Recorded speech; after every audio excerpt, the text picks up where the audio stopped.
Assalamualaikum warahmatullahi wabarakatuh. Waalaikumsalam warahmatullahi wabarakatuh. Waalaikumsalam warahmatullahi wabarakatuh. A'udzubillahi minasyaitonirrajim. Bismillahirrahmanirrahim. Asyhadu an la ilaha illallah wa asyhadu anna Muhammadar Rasulullah. Raditu billahi rabba wa bil islami dina wa bi Muhammadin sallallahu alaihi wasallam nabiyya wa rasula. Kita awali dengan doa. Rabbi syrah li sadri wa yassir li amri wahlul 'uqdatam min lisani yafqahu qawli. Rabbi zidni ilma warzuqni fahma. Ibu-ibu pimpinan daerah Aisyah Surabaya, ada Ibu Ketua dan seluruh jajarannya yang hadir, bahkan ada sesepuh dan bini sepuh Aisyah, ya. Alhamdulillah pada hari ini, walaupun ada 3 kegiatan ya, nanti namun tidak apa-apa, insya Allah sudah berjalan ya. Namun namanya maknya itu selalu memantau hal-hal yang kok ini belum masuk. Nah ini jadi saya bagian bagian pengamat ya, pengamat yang terus di sini kok begini, kok di sini. Nah itulah mudah-mudahan ya, mohon doanya semuanya berjalan dengan lancar. Ya, ibu-ibu sekalian, materi pada kajian ini untuk menyambut Rahib Ramadan, marhaban ya Ramadan, artinya kenapa? Karena Ramadan itu adalah tamu, kita tuan rumah. Ya, jadi bagaimana kita menyikapi bahwa kita adalah tuan rumah. Ya, jadi sedangkan Ramadan itu adalah tamu.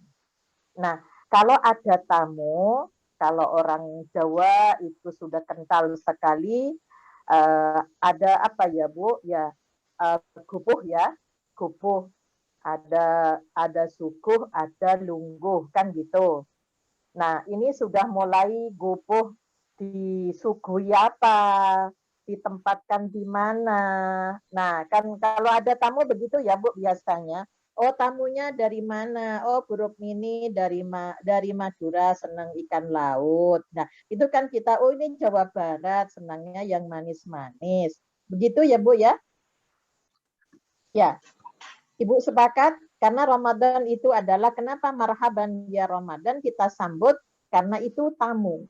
Kita sebagai tuan rumah. Nah, apa ya sebagai tuan rumahnya? Ya, gopo, suguh, lungguhnya apa sudah disiapkan. Ya, jadi ini makna marhaban ya Ramadan itu. Nah, itu di sini tentunya daerah-daerah itu sudah punya sekian banyak program, di keluarga itu sudah banyak program. Nah, apa program yang paling penting ya, yang mungkin sering saya sampaikan bahwa karena tujuan daripada ibadah puasa itu la'allakum tattaqun, bahkan 4 kali video saya pada bulan Sa'ban sampai Jumat kemarin itu saya giring untuk memahami esensi daripada puasa itu apa. Mulai dari bahwa takwa, karena ta'allakum tattaqun. Jadi bagaimana kita menjadikan takwa itu sebagai asas hidup kita, dasar hidup kita. Kemudian bagaimana sih implementasinya dalam kehidupan. Nah, kemudian efeknya dari kita sudah bertakwa, tahun kemarin saya sudah puasa. Nah, apa yang dampaknya kepada perilaku kita keseharian ini? Nah, itulah yang sangat penting ya. Kemudian juga kaitannya dengan hakikat daripada takwa. Bertakwa secara maksimal itu yang bagaimana? Nah, ini sudah bisa disimak di video yang sudah saya buat. Jadi saya membuat video itu menggunakan sistematika, kurikulum. Ya, jadi apa setelah ini apa? Jadi supaya nyambung. Nah, pada kesempatan ini puasa perisai kesyirikan ya Bu ya. Kalau kemusyrikan itu kan olangnya. Ya, jadi syirik itu adalah kata sifat. Ya, kata sifat. Jadi saya rubah sedikit ya di dalam keluarga ya, kaitannya dengan dimulai dari keluarga ya. Monggo karena laptop saya dipakai Zoom Binwin ya, yang satunya dipakai untuk acara webinar. Ya, saya minta tolong host untuk ditayangkan anunya PPT. Ya, kita awali dari saya baca buku Profesor Hasbi As-Siddiqi dalam Pengantar Hukum Islam. Ya, menyatakan bahwa misi diutus menjadi para rasul dari Nabi Adam sampai Nabi Muhammad. Ya, yang pertama adalah mensucikan akidah, kepercayaan dari seluruh kecemaran syirik dan kepalsuan agama. Jadi banyak orang ngomong Islam tapi perilakunya tidak sejalan dengan Islam. Banyak orang puasa tapi tidak memaknai ya nilai puasa, dampaknya itu apa. Nah, kemudian yang kedua, Rasul diutus itu menyusun akhlak budi pekerti. Innama bu'istu liutammima makarimal akhlak. Ya. Kemudian yang ketiga, menyusun dan mengatur amal usaha. Ya, apa yang amal usaha itu bukan hanya bangunan ya, Bu. Ya, apa yang diusahakan ya, kaitannya dengan muamalah duniawiyah itu juga ada aturan-aturan yang bersifat umum walaupun tidak seperti ibadah mahdhah, tapi ada landasan-landasan. Kemudian ada ibadah dan muamalah baik mengenai urusan perorangan maupun urusan umum. Ya, itu ada dasar-dasar. Ya, kalau di Muhammadiyah itu bayaninya itu ada gitu loh, Bu. Ya, dasarnya. Yang keempat, memberi petunjuk dan hidayah ke jalan keselamatan, kesejahteraan dunia dan akhirat. Jadi memberikan arahan, rambu-rambu ya. Jadi memberikan arahan bagaimana kebenaran seperti surat Al-Kahfi ya, ayat terakhir itu 110 yang sering Ibu baca ya, banyak yang sudah baca bahkan hafal, ditutup dengan kul innama ana basyarun. Katakan Muhammad, aku ini adalah manusia seperti kalian. Ana basyarum mislukum. Ya, yuha ilayya. Bedanya ya, aku diberi wahyu. Aku diberi wahyu. Al-Qur'an dan hadis ya. Kemudian apa wahyu yang disampaikan? Annama ilahukum ilahu wahid. Semua rasul dari Nabi Adam dan sampai Nabi Muhammad itu misi utamanya adalah menyampaikan, membenarkan, meluruskan akidah bahwa Tuhanmu itu hanya Allah itu. Jangan Rasulullah dijadikan Tuhan gitu loh, Bu. Ya. Jadi ini yang ada pada surat akhir daripada Al-Kahfi. Jadi ilayya annama ilahukum ilahu wahid. Nah, kemudian kalau kita beramal solih itu juga maka niatkan karena Allah. Jangan sampai ada kesirikan karena yang lain. Jadi bahwa tema sentral utama dari diturunkannya Al-Quran itu adalah petunjuk bagi orang-orang yang bertakwa. Hudal lil muttaqin, hudal linnas. Ya, jadi petunjuknya ya, petunjuk bagi kehidupan bahwa kalau kita membaca Al-Fatihah ihdinas siratal mustaqim, ya, kita bilang kepada Allah, berilah kami petunjuk kepada jalan lurus. Jalan lurus itu apa? Ya, wahyu itu. Karena kita umatnya Nabi Muhammad, tentunya yang ada di Al-Quran dan hadis yang sudah menjadi sunnah, menjadi sudah tradisi kebiasaan Rasulullah Sallallahu Alaihi Wasallam. Ya, jadi ini lanjut yang ketiga ya. Ya, ini maaf tulisan Al-Qurannya ya ini esensi iman kepada Allah adalah tauhid, yaitu mengesahkan baik dalam zat, asma wa sifat maupun dalam perbuatan. Sehingga di di ayat ini surat Al-An'am, dzalikumullah a'udzubillahi minasyaitonirrajim, dzalikumullahu rabbukum la ilaha illa huwa khaliqu kulli syai'in fa'buduhu wa huwa ala kulli syai'in wakil. La tudrikul absar wa huwa yudrikul absar wa huwa latiful khabir. Yang memiliki sifat-sifat, jadi sifat Allah itu sempurna, yang ada di Asmaul Husna itu 99. Demikian itu ialah Allah Tuhan kamu, tidak ada Tuhan selain Dia, pencipta segala sesuatu, maka sembahlah Dia, beribadahlah hanya kepada Allah, karena Allah dan Dia adalah pemelihara segala sesuatu. Dia tidak dapat dicapai oleh penglihatan mata. Sedangkan Dia, Allah itu dapat melihat segala yang kelihatan. Dan Dialah yang maha halus. Ya, kalau kita baca Asmaul Husna, ya Allahu ya Latif, ultubina. Jadi Allah itu halus, ngerti yang kecil-kecil itu. Kalau kita tidak mengerti, maka kita ketika baca Allahu ya Latif ultubina, kita mohon kepada Allah diberi kepekaan melihat hal-hal yang sepertinya sepele, tapi itu merusak keimanan kita. Ya, jadi Allah lagi maha tahu. Kalau pengetahuan manusia itu terbatas, sedangkan Allah mengetahui segala sesuatu. Apa yang akan terjadi besok kita nggak tahu sekarang. Ya, lanjut pada PowerPoint keempat. Ya, pada ini yang yang keempat. Nah ini karena kita bicara tentang syirik.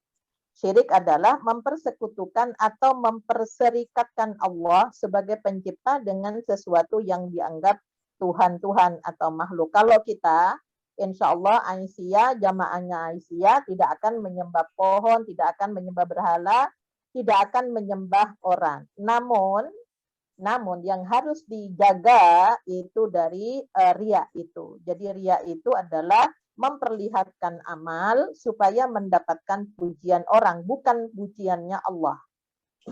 Ya, sama kalau sum'ah itu memperdengarkan. Ini yang perlu kita jaga. Kalau jamaahnya Aisyah, saya yakin tidak akan menyembah berhala, tidak akan menyembah ini. Tapi yang harus dikondisikan yaitu berkaitan dengan sifat-sifat riya yang masih senang. Makanya Ki Ahmad Dahlan berpesan, jangan sampai terlena dengan pujian, jangan sampai mutungan karena dikritik. Orang pejuang itu nggak boleh begitu. Ya, jadi syirik itu menempatkan makhluk dalam kedudukan Tuhan. Jadi selain Allah, ya itu adalah makhluk ciptaan. Jangan dijadikan sebagai Tuhan, ya, sesuatu yang dituju. Nah, bahasa lebih mudahnya begini, kalau bahasa saya sehari-hari itu untuk memudahkan. Syirik itu menyerupai selingkuh. Ya, jadi menempatkan suaminya orang seperti suami sendiri. Kira-kira marah nggak, Bu, suami kita? Diladeni, diumbang, terus kemudian didampingi, dimasak, di ini ya, Bu ya. Kira-kira marah nggak suami kita? Marah. Istri juga demikian. Istrinya orang kok dikasih belanja, diurus, diopeni kayak istrinya sendiri. Ya, ini untuk memudahkan. Jadi syirik itu selingkuh di dalam keimanan. Dia bilang asyhadu an la ilaha illallah. Namun berjuang di Aisyah itu hanya ingin sehingga kalau ada kritikan, ada pujian itu senang, ya dikritik, korek, terus potong. Padahal logonya matahari 24 jam harus menyinari, lawang Aisyah kok mutungan. Ya, jadi ini berarti syahadatnya itu palsu. Ya, syahadat dua melingkar. Ya, jadi kemudian di dalam beragama itu juga siapa yang kita ikuti? Ya Rasulullah. Maka dikasih nama Muhammadiyah itu berupaya secara maksimal untuk berislam seperti Rasulullah. Kalau yang istrinya Aisyah itu bagaimana pinter kayak Aisyah gitu loh Bu. Ya, jadi bukan yang lain, istri yang lain tidak baik. Ibu Khadijah itu luar biasa. Ya, tapi kan ke ilmuwan, sosial keadaan dan keilmuan. Nah, istri Rasulullah itu yang bernama Aisyah itu ya pintar, ya ini itu Bu harapannya seperti itu.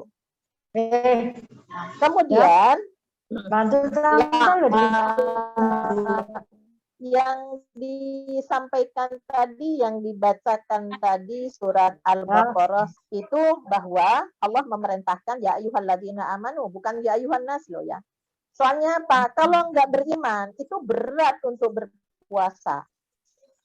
Kalau nggak punya iman nggak mungkin puasa lah, pokok mau lapar-lapar. Kecuali yang dia itu kadang-kadang lebih sergap daripada puasa. Ya, jadi di situ bahwa puasa itu kutiba alaikumusiyam kama kutiba alal ladzina min qablikum la'allakum tattaqun. Puasa itu sudah diperintahkan oleh Allah sejak umat-umat sebelumnya. Mau nak tamu tak kok jare nak nggon juga. Berbeda. Ada tamu ya. Ya. Monggo host itu mic-nya ditutup semua. Ya, kecuali yang berbicara atau yang nunggu ya, supaya tidak masuk. Yang belum ditutup dibantu untuk ditutup. Jadi agar supaya tidak ada suara masuk ya Bu ya. Jadi la'allakum tattaqun itu menjadi sebuah tujuan, dan juga semua tujuan ibadah di Al-Baqarah ayat 21 itu adalah la'allakum tattaqun. Makanya kemarin saya 4 kali video itu ya materinya takwa dari berbagai sudut pandang. Kenapa? Nah, kalau tidak punya ilmunya takwa itu bagaimana bisa meraih tujuan? Akhirnya apa? Ya cuman rutinitas saja tiap tahun. Saya kadang-kadang kalau berpikir usia saya sudah 62. Ya, insya Allah mulai usia 5 tahun sudah full puasanya, karena saya hidup di sebuah lingkungan yang memang kondisinya seperti itu ya, memang anak-anak kecil sebelum sekolah TK itu sudah penuh puasanya. Ya, jadi kalau usia 5 tahun berarti sudah berapa Bu? Ya, 57 ya Bu. Iya, 57 saya berpuasa. Rasulullah itu hanya 9 kali loh, berarti akan huruf mini. Kalau dilihat dari kuantitas ya Bu ya. Namun yang saya pikir-pikir, ya Allah 57 kali, apa yang sudah berubah pada diri saya?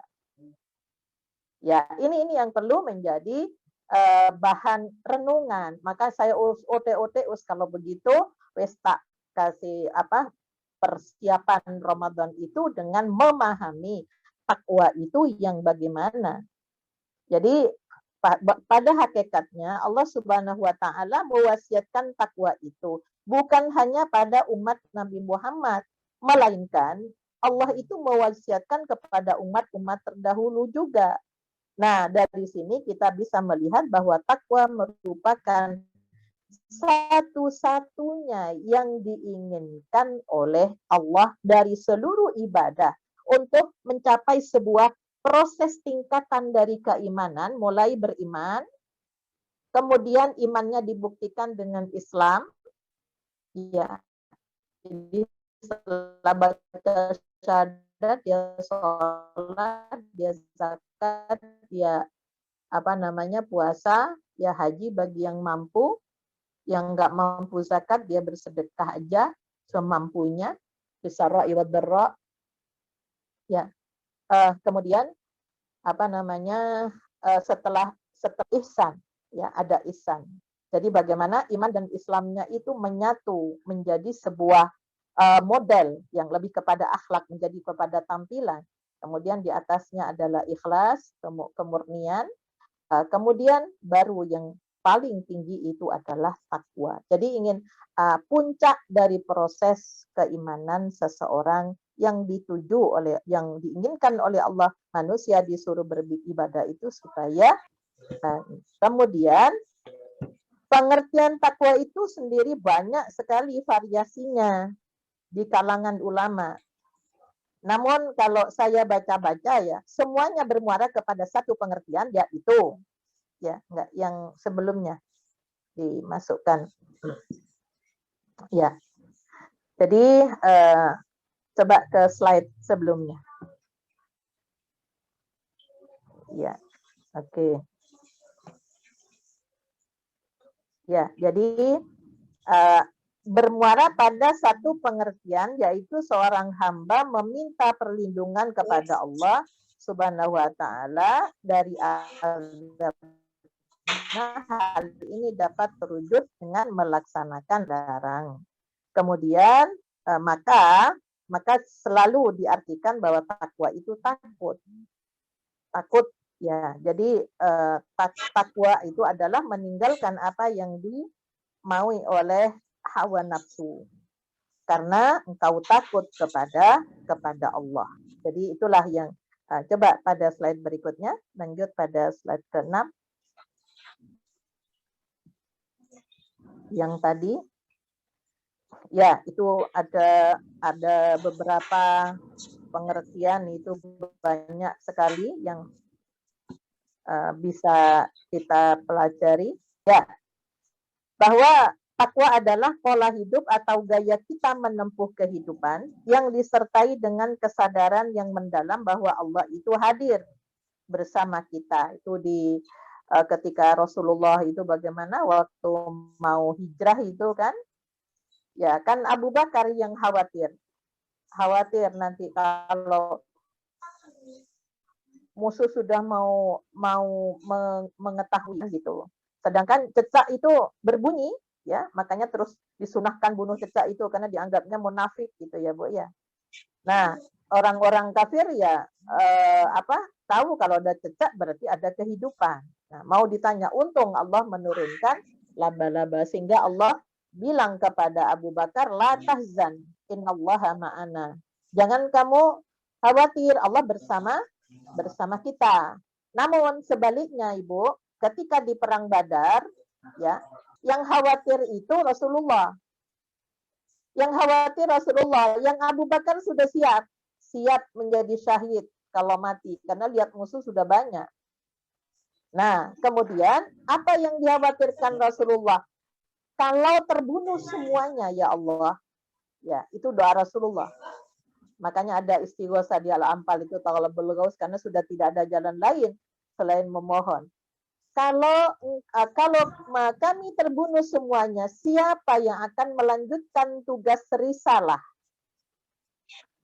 Akhirnya Allah menurunkan bantuan. Jadi kenapa Rasulullah kok khawatir? Karena apa? Peperangan itu untuk agama, pasti Allah akan meminta kepada Allah yang Allah akan mendampingi. Namun ketika hijrah itu urusan pribadi. Urusan pribadi. Jadi nggak perlu khawatir. Nggak perlu khawatir ya, waktu itu ketika Rasulullah diperintahkan hijrah, itu pasti Allah akan memberikan jalan keluar. Ya, jadi dengan tertutupnya laba-laba di situ sehingga orang kafir tidak jadi masuk ke gua Tur. Ya, jadi orang bertakwa itu merasakan adanya di mana saja dia berada. Oh, aku katanya batin orang, aku katanya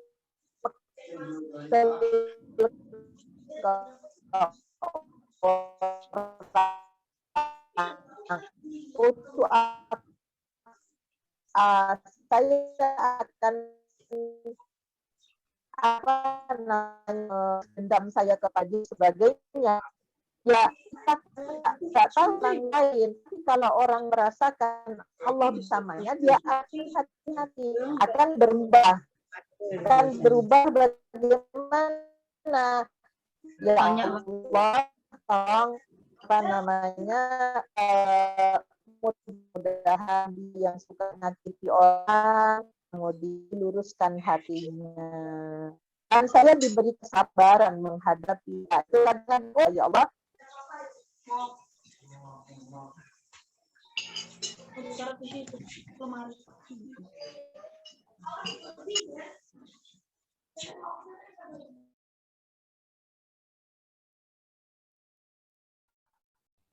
Ya, terpental ya. Jadi dirubah ya, mudah-mudahan orang apa barang saya yang diambil yaitu mudah-mudahan mungkin milik saya, dia punya utang kepada saya tapi pura-pura lupa sampai sekarang, mudah-mudahan saya diganti yang lain dan saya tidak mengingat-ingat lagi ya Allah, dan hanya mudah-mudahan dia itu menjadi orang yang baik setelah itu bertobat. Ini memang harus kita kalau dicuri orang, mudah-mudahan dia gunakan, mudah-mudahan yang mencuri itu karena memang membutuhkan, sehingga itu menjadi sedekah saya ya Allah. Itu terus itu loh Bu, kita berbicara ya. Jadi ternyata ya bisa kok dengan dilatih. Nah, kemudian kesadaran takwa mempunyai efek dalam hidup. Yang pertama apa efeknya? Memberikan kemantapan dalam hidup. Jadi orang yang sudah memiliki kesadaran takwa itu, yang merasakan adanya kebersamaan dengan Allah, itu pasti akan mantap di dalam hidupnya ya. Jadi artinya tidak akan mengalami. Jadi kalau dalam surat Ali Imran itu hasbunallah wa ni'mal wakil, ni'mal maula wa ni'man nasir. Jadi sikap tawakal ya, senantiasa melibatkan Allah itu kan ada. Bahwa kita ini tidak pernah sendirian. Ya, tidak pernah sendirian. Kalau ada 2 orang, maka ketiganya Allah. Kalau ada 3 orang, keempatnya adalah Allah. Kan begitu Allah mengajarkan. Kedua, dengan kesadaran hadirnya Allah dalam hidup, maka ini kita akan merasa dibimbing pada budi pekerti yang luhur. Bahwa Allah itu senantiasa ada dimanapun, di kamar mandi gitu ya. Kita kayaknya sendirian, sudah ditutup rapat ya. Namun Allah itu merasakan hadirnya Allah. Ya, lanjut pada poin ke-7. Ya. Ya. Ini salat Rasulullah Sallallahu Alaihi Wasallam saat salat subuh bersama kami, kemudian memberi nasihat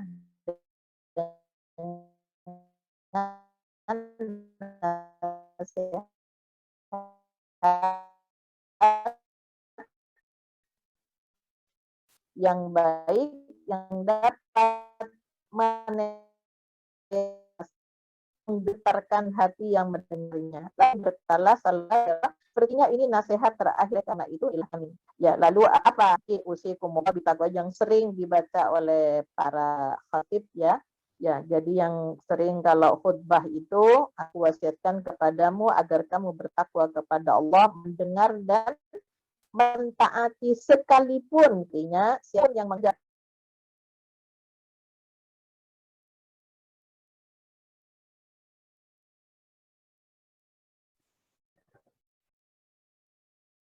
ya. Ya, jadi itu pesannya. Langsung lanjut pada slide ke-8. Keluar masuk ya. Ayo. Nah, maksud kata sami'na wa ata'na. Sami'na wa ata'na ya.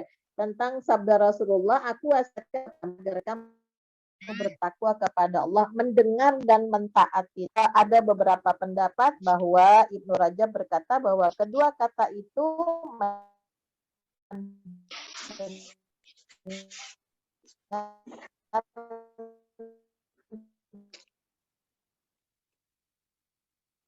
Salah rek gak jilbaban.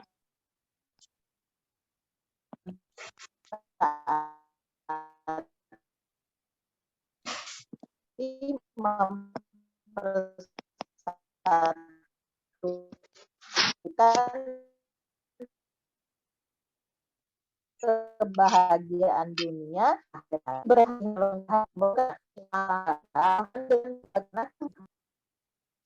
Ya opo sih wong iki karepe.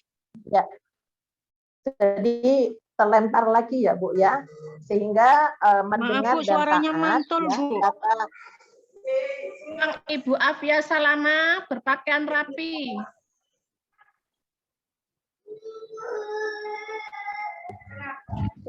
Kapan?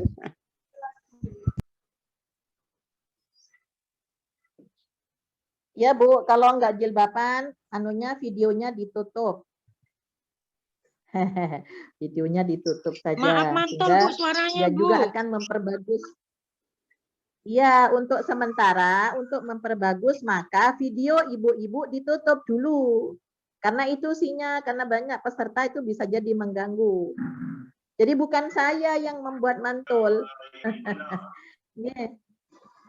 Ya, jadi video-video ibu ditutup aja dulu. Ibu peserta tenang ya. Itu kok Nggih. kayaknya HP-nya mobat mabet muter terus. Jadi biar suaranya enak. Monggo tenang. Nggih. Bahwa mendengar dan mentaati itu mempersatukan kebahagiaan dunia dan akhirat. Jadi bagaimana kita itu bercita-cita supaya kita nggak hanya bahagia di dunia.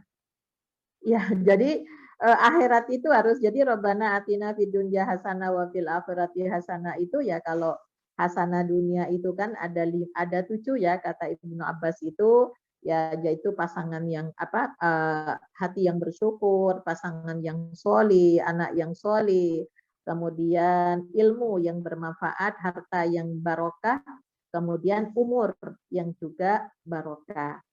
Ya, kemudian albi'ah kita punya tetangga lingkungan yang kondusif. Itu hasanah dunia. Ibu akan bahagia kalau itu sudah ada semua anaknya baik-baik semua, pasangannya juga baik. Nah, ini hasanah dunianya. Namun hasanah akhirat itu ada 3 supaya imbang nanti ya. Jadi sebagai ciri orang yang bertakwa itu yang disuruh takwa taat itu oleh Rasulullah bahwa ada 3 yaitu yang pertama adalah ini ikhlas sunnah. Kita apa saja kita harus memurnikan tujuan kita melakukan sesuatu.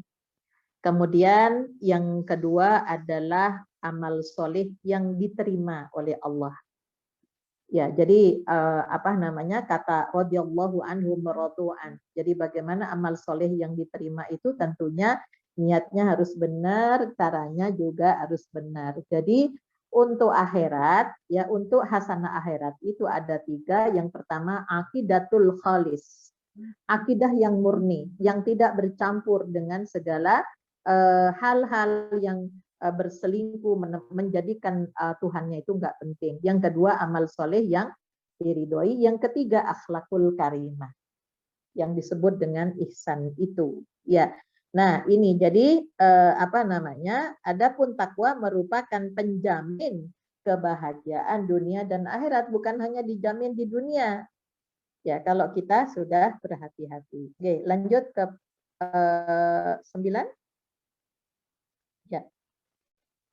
9 ya. Ya, ini saya kutip dari Ibnu Katsir rahimahullah menafsirkan bahwa dengan menyatakan bahwa kalimat sesungguhnya sebaik bekal adalah takwa, menunjukkan bahwa tatkala Allah itu menerima kepada hambanya untuk mengambil bekal dunia, maka Allah menunjukinya kepadanya tentang bekal menuju akhirat. Jadi kalau kita bisa mengaplikasikan atau merealisasikan kedua ayat yang sudah sering dibaca ya, jadi berbekalah sesungguhnya sebaik-baik bekal adalah takwa, itu kan ada hadis yang juga ini. Nah, untuk itulah maka banyak sekali faktor penunjang agar kita bisa merasakan ketakwaan. Yang pertama adalah mahabbatullah. Kedua, muraqabatullah. Jadi merasa diawasi oleh Allah. Kemana-mana sudah merasa diawasi. Maka kalau sudah merasa diawasi, insya Allah tidak akan ngentitan, nggak akan rasan-rasan, nggak akan melakukan hal-hal yang nggak benar. Menjauhi penyakit hati. Kemudian menundukkan hawa nafsu. Yang semua itu ada pada latihan pada bulan Ramadan. Waspada terhadap tipu daya syaitan. Ya, baik dari 1 sampai 5 sedikit saya beri penjelasan pada pada ini nomor 10 enggak? Ini hostnya Mbak Yayu ya. Ye. Ya. Nah, mahabbatullah, Ibnu Qayyim rahimahullah berkata, mahabbah itu ibarat pohon, kecintaan dalam hati. Ya, akarnya adalah merendahkan diri di hadapan zat yang dicintainya. Maka ada doa yang diajarkan Rasulullah, Allahumma inni as'aluka hubbaka wa hubba ma yuhibbuka wa hubba kullu amalin ya ma yuqarribuni ila ma yuhibbuk. Ya, jadi kemudian batangnya adalah ma'rifat, mengenal Allah. Allah itu Maha Rahman, Maha Rahim yang ada di Asmaul Husna itu. Rantingnya adalah rasa khauf, rasa takut akan siksanya. Daunnya adalah rasa malu terhadapnya. Jadi kalau kita aku wewaan terus ya Allah dipanggil Allah sampai telat terong jam. Ya jam 12 ya harusnya sudah sholat duhur, kok jam 2 baru sholat. Padahal di rumah apa? Ngurusin WA, nggak mari-mari. Ya, ini artinya apa? Nggak ada rasa malu kepada Tuhannya. Ya, itu kan banyak belum yang lain-lain ya Bu ya. Buah yang dihasilkan adalah taat kepada Allah, bahan penyiramnya adalah zikir kepadanya. Zikir itu ada 3, lisan, hati, dan perbuatan. Jadi ibu maunya marah-marah nggak jadi marah, itu masuk dari zikirnya ya lisan dan perbuatan. Karena kita bisa menghentikan itu. Nah, kapan saja jika amalan-amalan tersebut berkurang, maka berkurang pula lah mahabbahnya kepada Allah. Ini menurut pemahaman dari Ibnu Qayyim rahimahullah, tapi saya juga ini juga untuk mudah aja untuk bisa mahabbah cinta kepada Allah itu yang seperti apa. Ya, jadi ibarat pohon, kecintaan dalam hati, akarnya adalah merendahkan diri, karena akar itu fondasinya ya Bu, yang menguatkan. Kalau akarnya kuat kan nggak kena angin beliung gitu ya. Jadi syahadat itu. Nah ini, jadi ini kemudian berikutnya yang kedua muraqabatullah di poin 11. Ya. Ya. Juga merasakan adanya ya Bu ya, adanya pengawasan ya, pengawasan dari Allah ya. Jadi kalau tadi mahabbah itu cinta dan termasuk ridho, seperti di surat At-Taubah ayat 24 itu qul in kana abaukum ya, Al-Baqarah 165 walladzina amanu asyaddu hubban lillah. Ya, jadi mencintai Allah daripada segalanya. Soalnya ada 3 tingkatan cinta itu. Ada yang pertama itu cinta kepada Allah. Ya, itu adalah mahabbah ya. Mahabbah yang paling tinggi, mencintai Allah dan Rasulnya.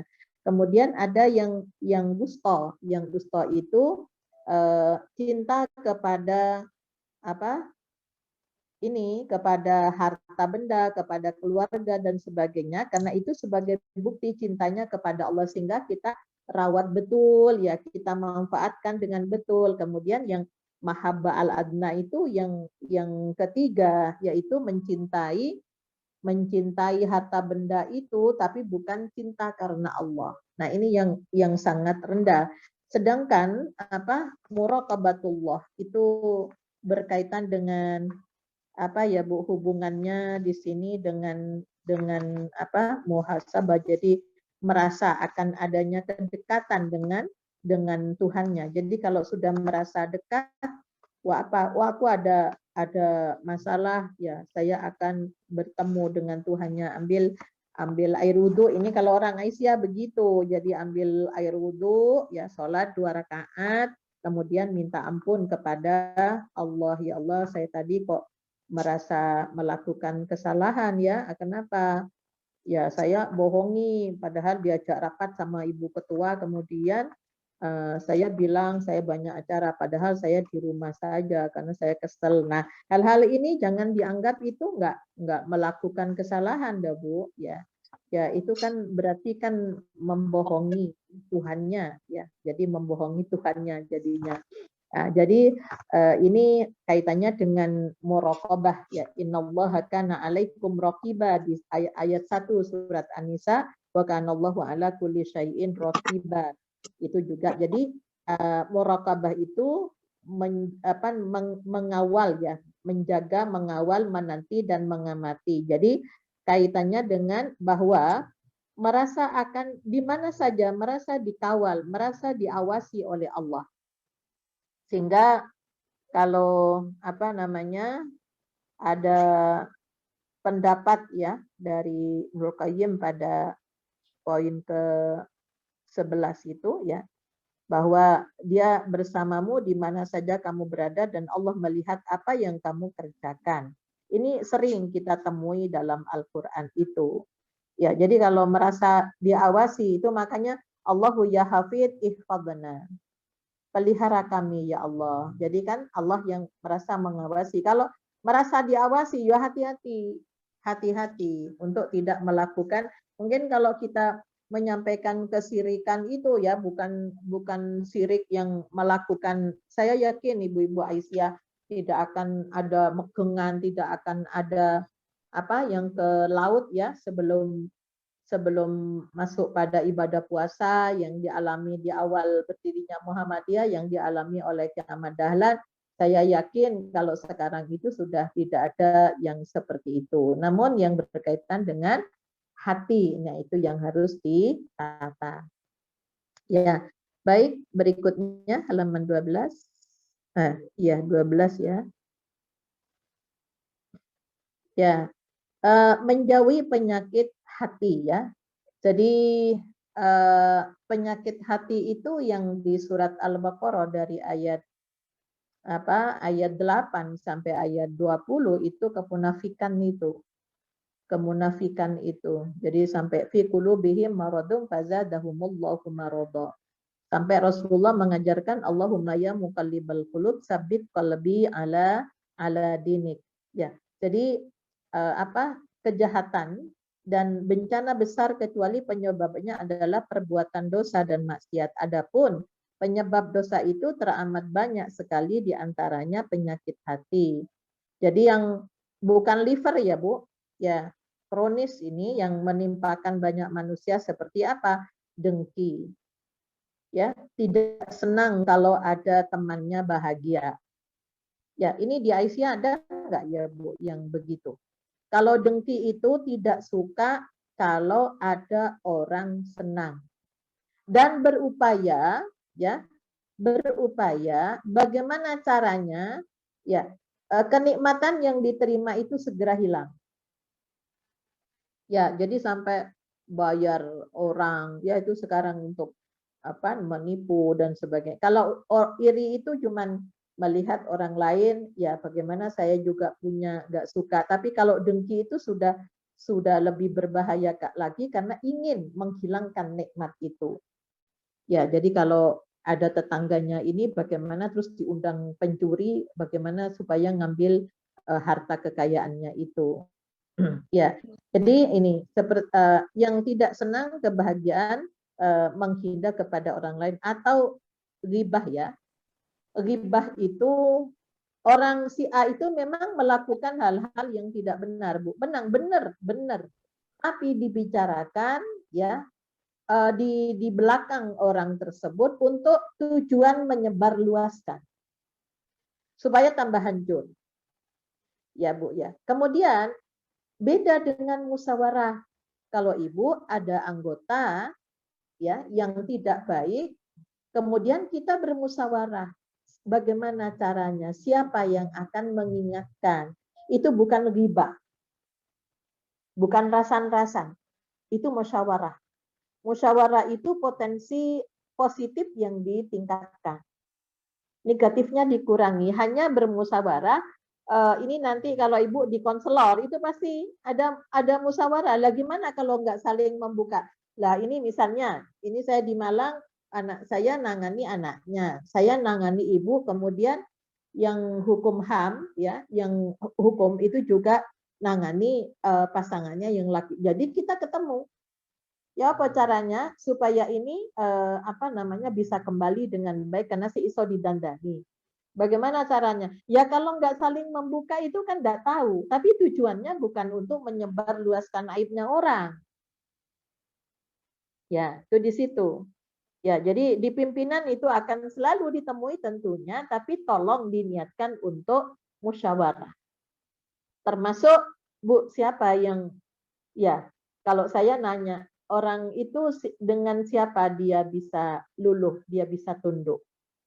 Oh, dengan ibu ini, monggo, ibu ini yang menyampaikan, tolong ya. Di penanganan keluarga juga begitu. Yang disegani di keluarga itu siapa? Oh, ini ada omnya. Ya, omnya yang saya telepon. Jadi kenapa? Ya, jadi itu penting. Itu penting ya. Jadi orang yang disegani itulah yang menasihati. Ya, kemudian dan satu penyakit yang tidak akan diampuni oleh Allah adalah syirik itu. Ya, jadi ini berkaitan dengan penyakit hati itu harus bagaimana di bulan Ramadan ini betul-betul di apa ya Bu ya di vakum di vakum di goglin dalam artian ya dihilangkan ya debu-debunya di dalam hati itu. Tapi ya caranya bagaimana? Yaitu tadi kalau di Muhammadiyah sudah menjadi keputusan biasakan untuk berwudu kemudian sholat 2 rakaat perbanyak istighfar. Ya, lanjut berikutnya 13. Ya. Nah, menundukkan hawa nafsu. Hawa itu apa Bu artinya? Keinginan, nafsu itu diri. Ya. Kalau syahwat itu lebih kepada yang negatif ya Bu ya. Kalau kita mampu menahan dan menundukkan hawa nafsu, innan nafsa la'ammaratun bisu'i illa ma rahima rabbi. Semua keinginan diri itu memang mengarah kepada kejahatan, kecuali nafsu yang diarahkan oleh Allah. Nah, maka ibu-ibu hari ini kalau nggak punya hawa nafsu, karena itu adalah potensi bawaan sebagai manusia, ada hawa nafsu, ada akal, ada marah. Dan itu diperlukan semuanya. Lah kalau ibu nggak punya keinginan diri, nggak punya hawa nafsu, nggak diberi oleh Allah sifat itu, ya apa bisa ibu ngaji hari ini? Ya nggak bisa. Nah inilah bagaimana di bulan Ramadan itu kita mengarahkan keinginan diri itu kepada hal-hal yang lebih bagus. Misalnya, waduh saya ngaji saya kok masih belum benar ya. Ayo Bu, ngumpul berapa? Nah, itu ada Bu Muspira, ada siapa yang ngajari untuk betulin. Tolong Bu murajaah. Saya nanti kalau sambutan di Aisyah, motif ayat, ini salah apa enggak ya bacaan saya. Itu adalah karena ada hawa nafsu. Nah, jadi bagaimana kita di bulan Ramadan itu dilatih untuk mengarahkan ya. Karena sekarang cobaannya luar biasa. Namanya kotak hitam mulai HP, TV jarang kayaknya. TV sudah jarang, tapi laptop sama HP itu selalu apa namanya? Kayaknya Ibu ya, Bu ya. Ibu kalau enggak ada beras sih sehingga terlalu kupu. Tapi kalau internetnya apa namanya wifi-nya mati, pulsanya enggak ada, itu pagi sudah bingung. Ya, sudah bingung kayak saya kemarin di Oppo, ini di Allah tanggung jawab itu saya banyak. Dulu padahal tenang-tenang saja. Tapi karena itulah tuntutan masa. Tapi bagaimana kita sampai saya di grup keluarga itu pertama buka WA pribadi. Khawatir nanti ada yang japri. Kedua, buka WA keluarga sebelum buka yang lain. Nah, yang ketiga, buka WA di mana kita bertanggung jawab. Saya tuh di pimpinan harian, di tablet, di MPK, di ATC. Mana yang harus didahulukan, yang organ yang memang harus segera nantinya pimpinan harian. Ada tablik, ada MPK, belum ini lagi gitu ya Bu ya. Ya, jadi tapi ada yang mana yang prioritas dulu. Ya, jadi kita berupaya untuk memanage itu. Ya. Terus 14. Ya. Nah, mewaspadai tipu daya syaitan. Yang sering disampaikan bahwa di bulan Ramadan itu setan dibelenggu. Siapa yang membelenggu? Ya diri kita. Ya, jadi kalau apa namanya? Ya di bulan Ramadan itu ya banyak yang cul-culan setannya. Ya, tapi 2 tahun ini ada corona, ya salah satu kita syukuri juga. Yang akhirnya apa?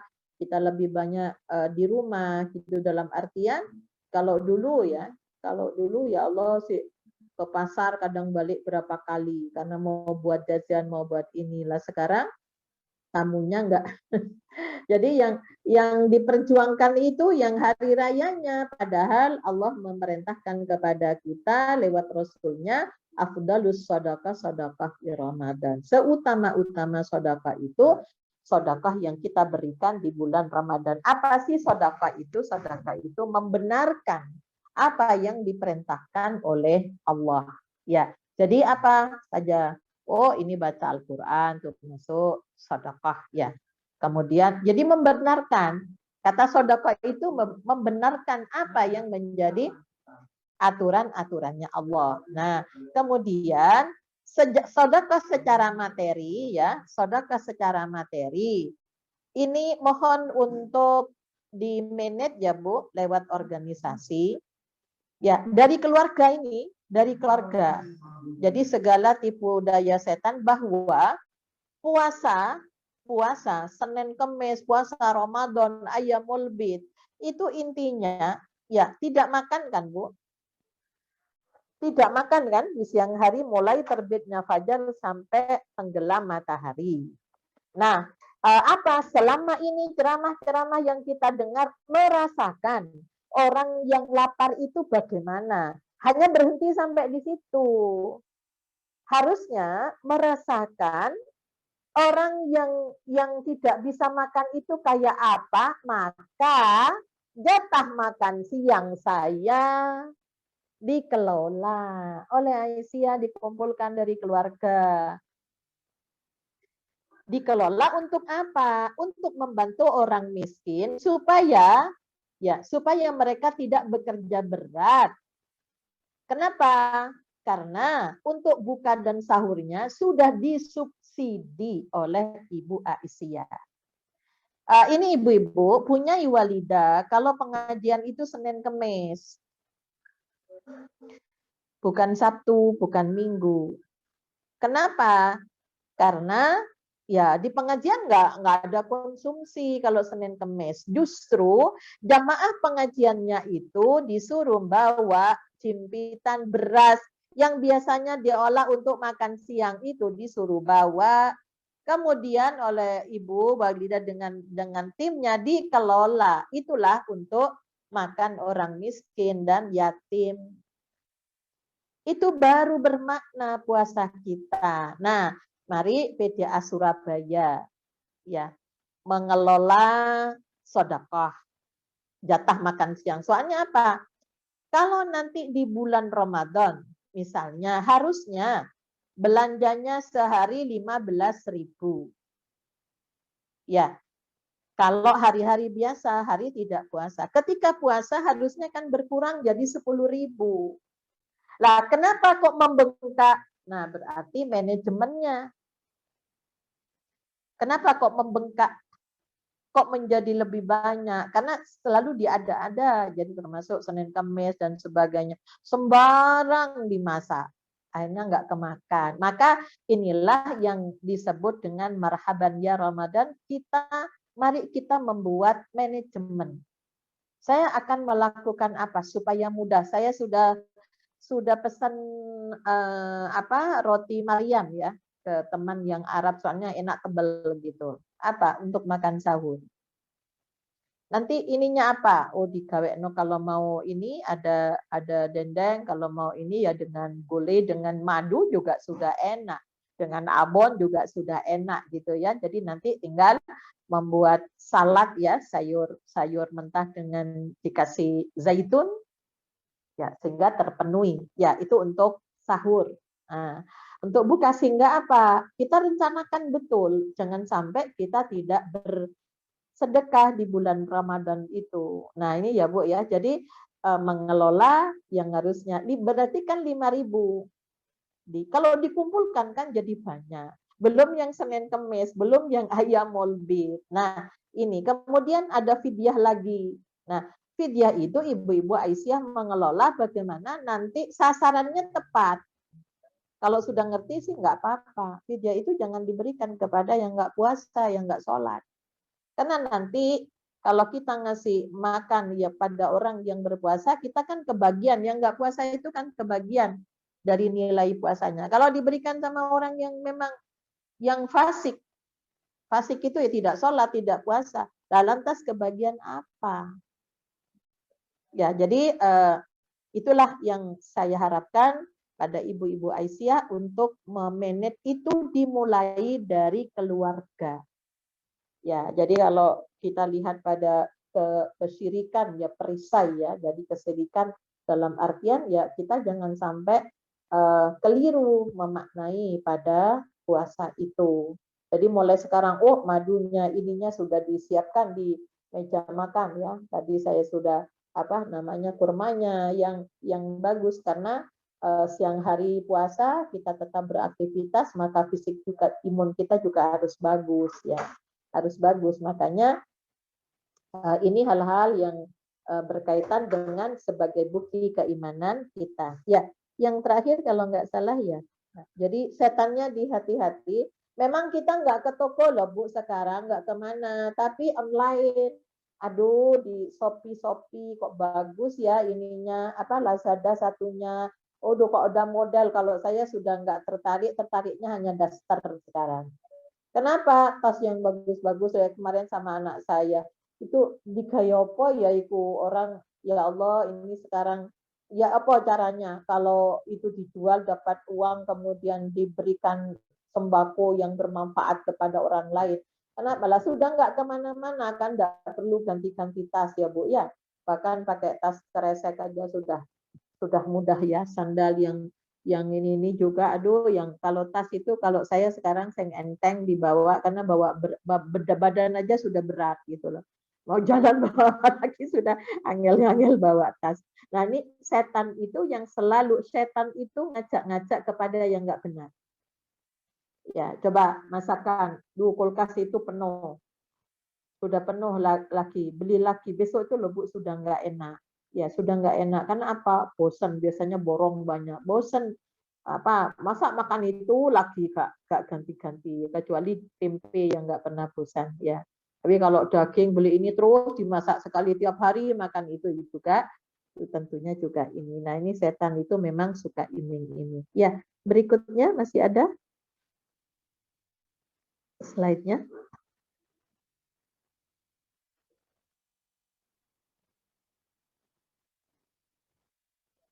Iya. Sudah habis sih materinya. Oh gitu ya. Ya. Ini coba saya dibukakan ke yang atas lagi yang takwa sehingga yang pengertian. Jadi kalau ya coba di bawah sebentar nomor 6, 6 ya. Ya. Nah, ini ya.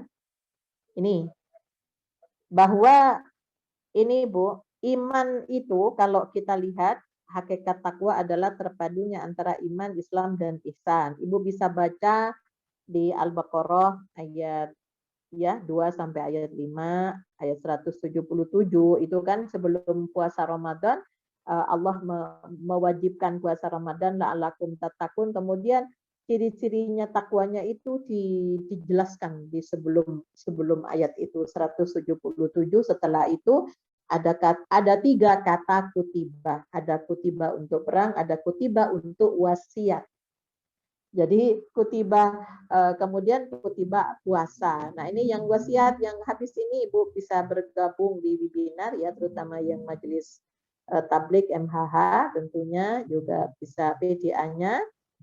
Ini ke sana karena apa? Ya banyak belum menjadi budaya di kita itu kalau sebelum meninggal artinya sudah usia, ada tanda-tanda kematian karena sakit atau sudah usia, harusnya sudah mulai ada wasiat yang kita sampaikan ya untuk kelangsungan perjuangan kalau kita punya harta. Jadi iman itu prestasi batin, sedangkan takwa itu prestasi lahir, tampilan sebagai bukti dari keimanan. Kalau iman nggak bisa Bu kita lihat, tapi kita bisa melihat orang itu beriman atau tidak pada aspek tampilan secara lahiriah. Maka bagaimana yang lahiriah itu ya, jadi supaya kita tidak termasuk berselingkuh di dalam ketuhanan kita luruskan ya, kita luruskan supaya tampilan kita itu matching ya. Kalau bajunya Ibu matching dengan kerudungnya, ya itu kan senang orang yang melihat. Tapi sekarang banyak orang yang suka nabrak gitu ya. Kalau orang dulu itu kan, kalau warna ini yang serasi, sedangkan bajunya hijau, kerudungnya merah itu sudah sudah mulai nabrak aturan ya. Jadi dalam takwa itu adalah matching. Makanya saya sering kali sama yang di rumah, Ibu kan ya sukanya yang ini, iyalah. Jadi karena apa? Itu sebagai satu kepribadian bahwa kita terbiasa untuk meetingkan. Nah, iman dan takwa itu lahir batinnya juga harus seimbang. Ya, begitu saya kembalikan kepada moderator. Saya tutup dulu sebelum ada pertanyaan. Assalamualaikum warahmatullahi wabarakatuh.